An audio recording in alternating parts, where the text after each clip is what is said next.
तो आज मैं आपको एक कहानी सुनाऊंगा।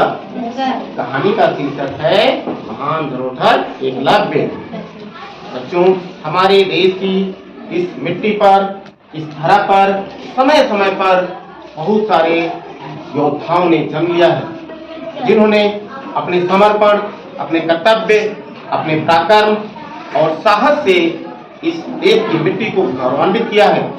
उन्हीं में से एक है एकलव्य। एकलव्य को बचपन से ही धनुष बाण चलाने का शौक था। जब वो बड़े हुए तो गुरु द्रोणाचार्य के पास गए और उन्हें दंडवत प्रणाम करते हुए अपना शिष्य बनाने का अनुरोध किया। एकलव्य का परिचय सुनकर गुरु द्रोणाचार्य ने अपना शिष्य बनाने से इनकार कर दिया। दुखी होकर एकलव्य अपने कुटिया के पास आया और इस धरती माँ का मिट्टी लेकर के और गुरु द्रोणाचार्य की मूर्ति बनाई। गुरु द्रोणाचार्य की मूर्ति बनाई और धनुर्विद्या का अभ्यास करने लगा। तो धनुर्विद्या का अभ्यास करने के लिए क्या जरूरत पड़ेगा? धनुष और बाण। धनुर्विद्या का अभ्यास करने लगा। अभ्यास करते करते वह धनुर्विद्या में निपुण हो गया। एक बार की बात है, वो अभ्यास कर रहा था कि एक कुत्ता आया और एकलव्य को देखकर भौंकने लगा। एकलव्य ने कुत्ते का मुंह बंद करने के लिए बाण चला करके उसका मुंह बाणों से भर दिया, जिससे कुत्ता चुप हो गया। कुत्ता हैरान परेशान गुरु द्रोणाचार्य के पास पहुंचा। सब लोगों ने देखा तो सभी दंग रह गए। अरे, कुत्ते का मुंह बाणों से भरा हुआ है, ऐसा मैं नहीं कर सकता, कौन किया होगा? सभी लोग गुरु द्रोणाचार्य के साथ उस धनुर्धर के खोज में निकल पड़े। जाते जाते रास्ते में एक कुटिया दिखी, जहां पर एकलव्य अभ्यास कर रहा था। एकलव्य ने जब गुरु जी को देखा तो दंडवत प्रणाम किया और आने का कारण पूछा। गुरु द्रोणाचार्य ने कहा, मैं उस धनुर्धर के खोज में निकला हूं जिसने इस कुत्ते का मुंह बाणों से भर दिया और रक्त की एक बूंद तक नहीं निकली। एकलव्य ने कहा, गुरुवर, मैं ही वह हूं।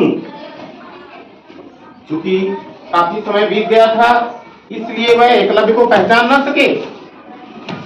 एकलव्य से उन्होंने उसका परिचय पूछा और कहा, तुम्हारे गुरुजी कौन हैं?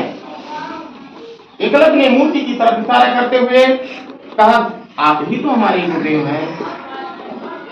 गुरु द्रोणाचार्य अपनी मूर्ति देखकर आश्चर्यचकित रह गए और वो पुरानी सारी बातें याद आ गई कि जिसको हमने शिक्षा देने से इनकार कर दिया था, ये वही बालक है और आज इतना निपुण हो गया है। क्योंकि उन्होंने अर्जुन को महान धनुर्धर बनाने का वादा किया था, वचन दिया था, इसलिए वो मजबूर थे और उन्होंने एकलव्य से गुरुदक्षिणा स्वरूप उसके दाहिने हाथ का अंगूठा मांग लिया। गुरु एकलव्य ने कहा, गुरुदेव, अंगूठा तो क्या, मेरा पूरा शरीर ही आपको अर्पण है। मैं आज जो कुछ हूँ आपके वजह से हूँ। और बिना देरी के कमर से छुरी निकालकर और दाहिने हाथ का अंगूठा गुरु के चरणों में समर्पित कर दिया।